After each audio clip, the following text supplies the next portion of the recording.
Christina with Goddess Guitars, and today is the finalization of the color and finish of Tiamat.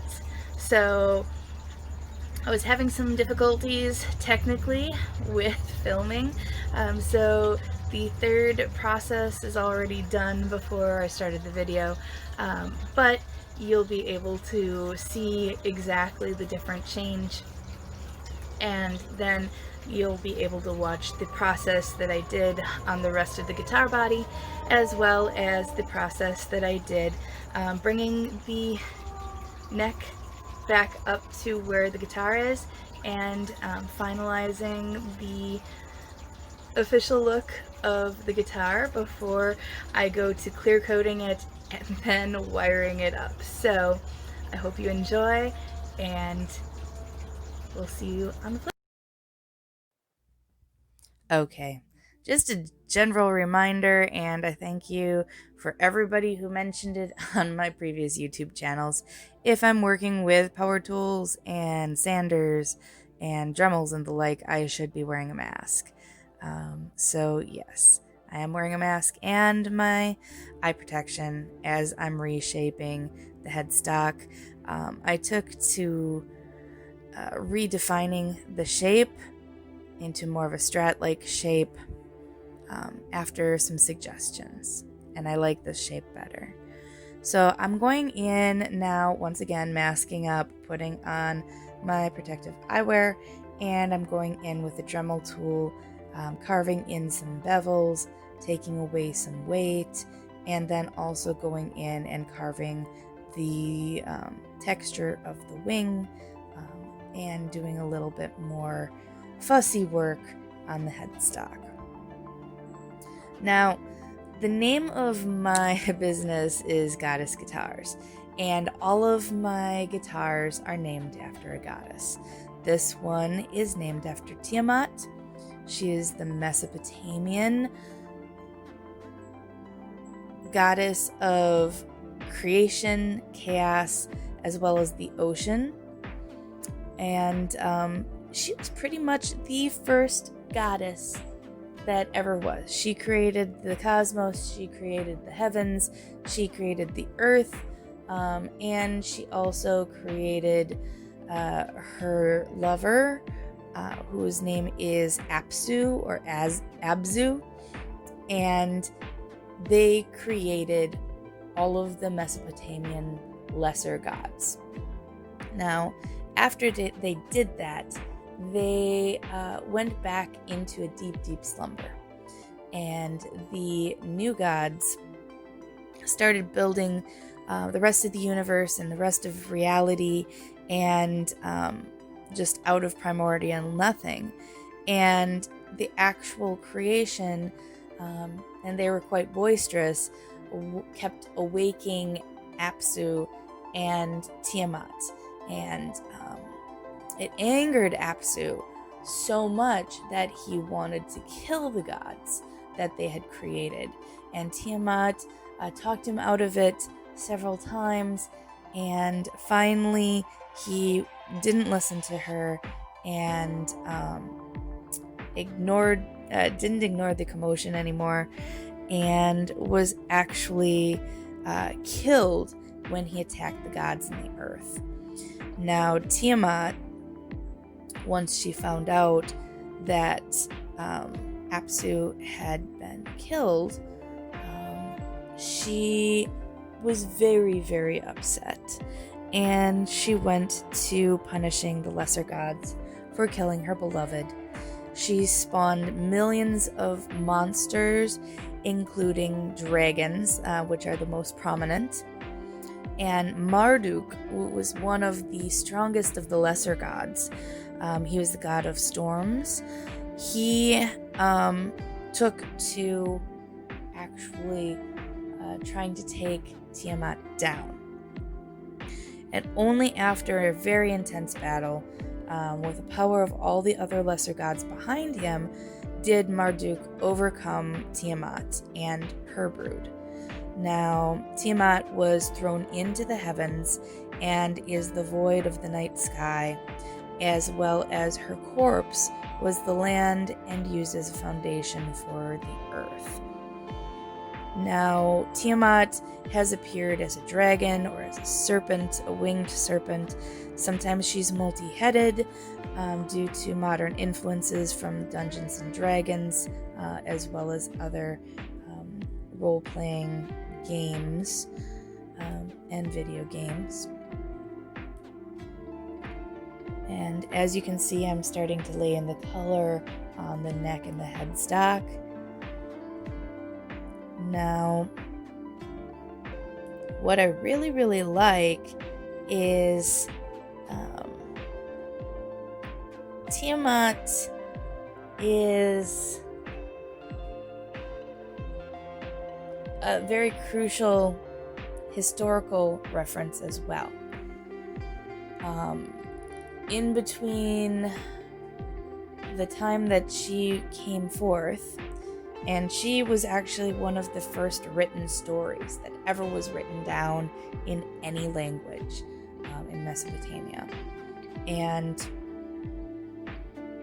with that, historians believe that the story of her downfall and the rising up of Marduk and all of the other gods, there were goddesses after that, but they were lesser than the gods.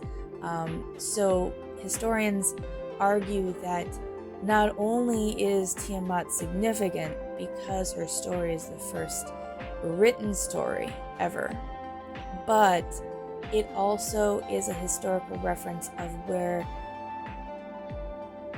civilization started turning from being female-led to being male-led, and it was the start of the patriarchy.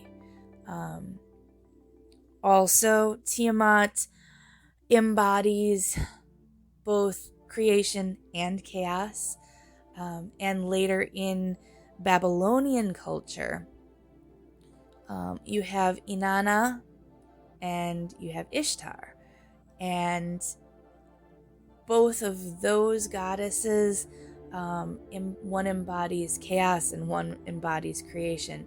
It was like they took Tiamat and split her in two because it was just too much of a powerful influence to have her be in charge of both chaos and creation.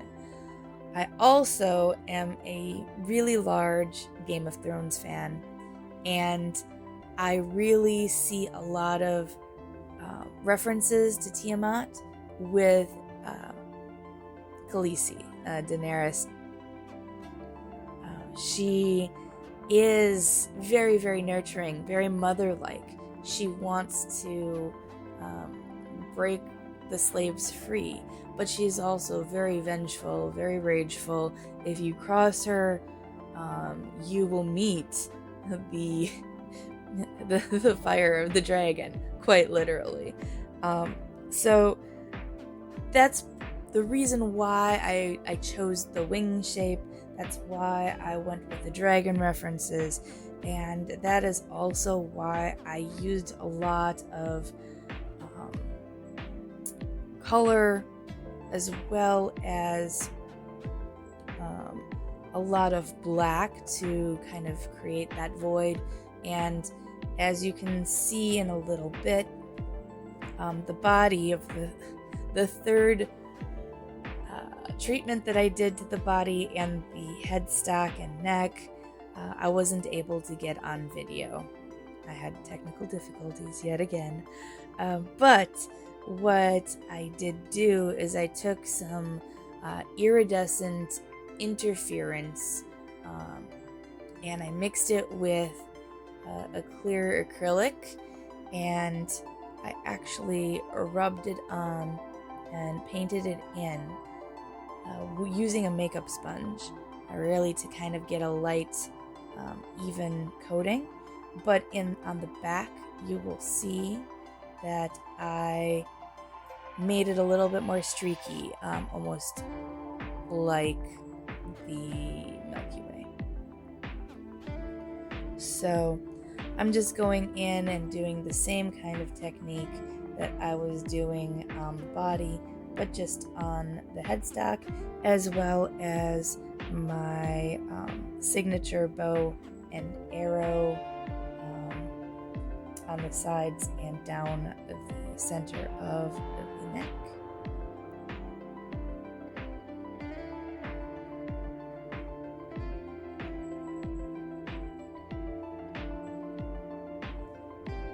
I've learned so much with making this guitar, as well as I've learned in making these YouTube videos.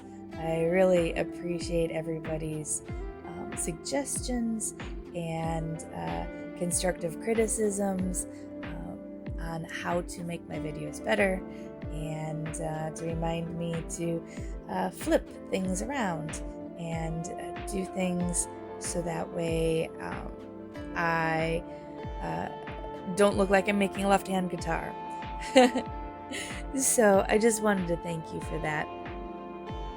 And I decided at this point that I am going to color over this brown fretboard with some black alcohol ink, because when I had put it on the body to take a look at it before I started coloring the neck and headstock, I wasn't happy with the color of the brown when it came to going and coordinating with the body of the guitar. So I just took some homemade alcohol inks made out of Sharpies, this time in black, and I just went over the fretboard a couple times just to darken it up. And then once that really soaks in, and I've had the rest of the guitar finished, I'm going to just throw a couple light coats of true oil over the fretboard so that way it won't rub off on the player's fingers.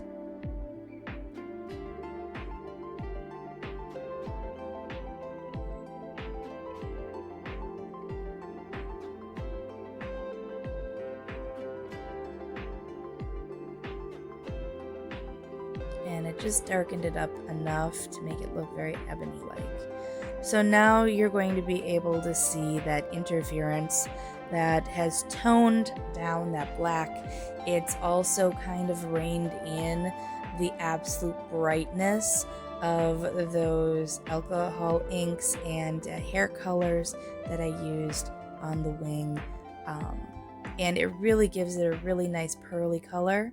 Now I'm going in with my final treatment, which is with some tulip fabric dimensional paint in slick black and metallic black, and I'm just creating these little bumps, kind of like wart-like bumps on the phalange bony part of the wing.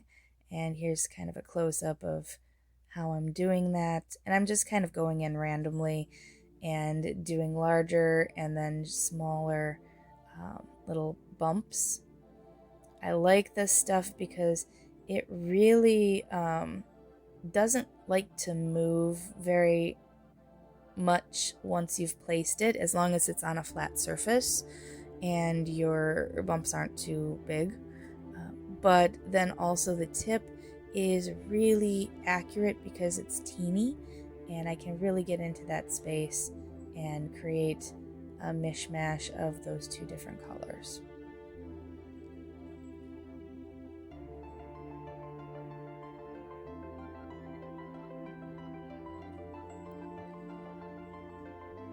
I had hoped that I would have been able to do a carving treatment on this, but because I lost so much time due to the horrible heat and then the horrible air quality which we're still dealing with. I wanted the effect, but I didn't have the time to go in and do the dremeling to make that. So this was makeshift. It was my first idea that panned out. The other idea that I had actually was going to use spray painted googly eyes from the craft store, but I was concerned, number one, that they would fall off after a while, and also I was not sure about how that thin plastic that holds the googly part would fare when somebody was playing it for an extended period of time. I want this to last longevity-wise, and because that plastic is so thin and would dent easily, I scrapped that idea and came up with the tulip paint, puffy paint idea, and I really, really, really liked the outcome and effect of this.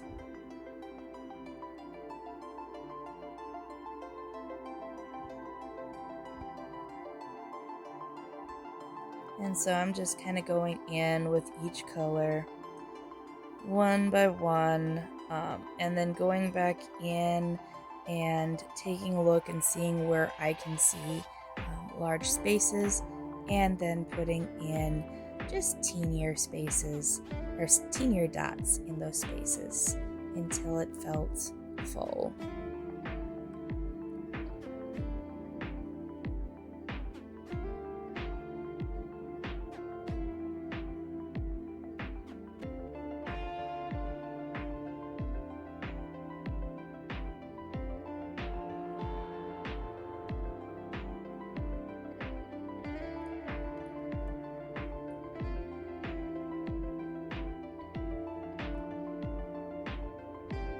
This also dries pretty quickly.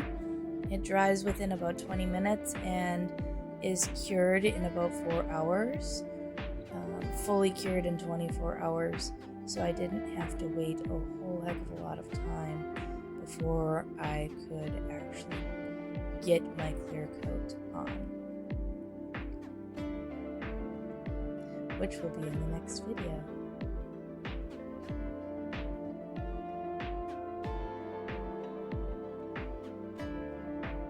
And the whole process of doing all of the little bony phalanges took me probably about 45 minutes in total.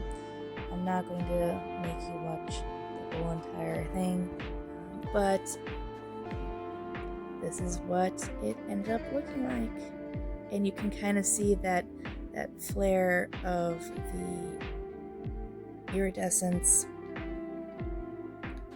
As it catches the sun, it looks really golden, but then when it's in the shadows, it looks black.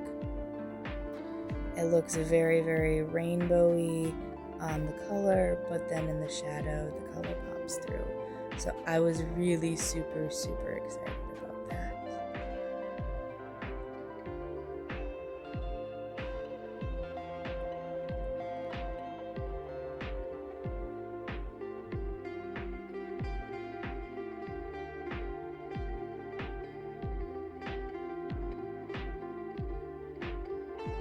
I also had to open up that hole for the kill switch that'll be going in there, from 3/8 of an inch to a little over a 1/2 inch with the Dremel.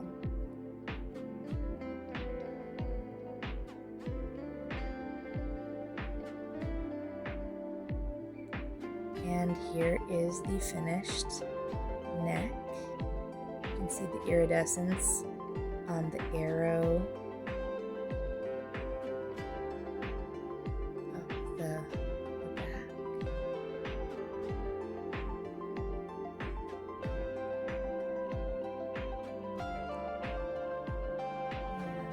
And a little bit of the iridescence kind of popping through on the headstock.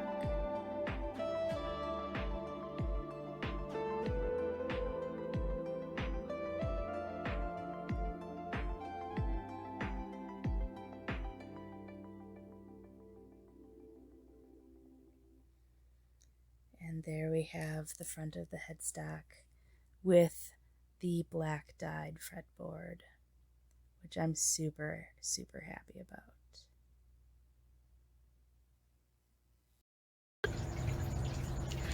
Okay guys, so what do you think? Do you love it? I absolutely, positively am so geeked about it. It is unreal. I am so excited to get the clear coat on this, to get it finished up and wired up with the pots and the treble bleed and the paper and oil capacitors. I'm super duper excited to get this started because I cannot wait to hear what this puppy sounds like. So thanks for watching, and remember to like and subscribe and hit the little notification bell down here so that way whenever I drop a video you'll be notified. And once again, until next time, be kind to one